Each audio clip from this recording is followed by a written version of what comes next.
Ex-girlfriend felt like she was about to get hate crimed on the way home from my birthday party. I wasn't sure which sub to post this to, but since it's not exactly my story, even though I was involved, I'm posting it here. Yesterday, I celebrated my birthday.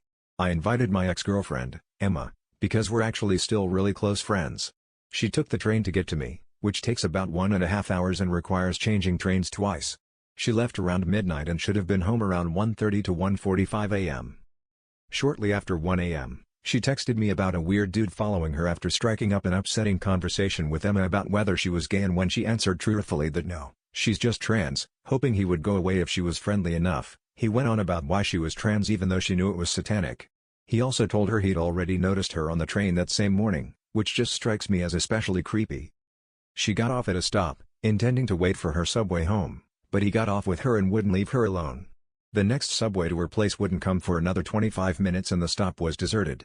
She sent me multiple anxious voice messages until she eventually called me, borderline crying and panicking, saying she had run away from the station and was now lost with little idea where she was, even less of an idea of how to get home, and her phone was on 8% battery.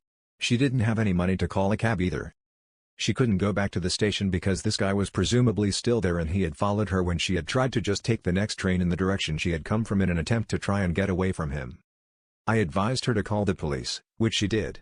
They apparently came, took her statement, and left again, leaving her there on the outskirts of a big city, with still no idea how to get home.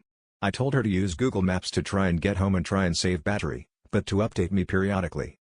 She called me again a few minutes after, saying that she was 45 minutes on foot away from home but had thankfully managed to reach her mother, and she was coming to pick Emma up from where she was.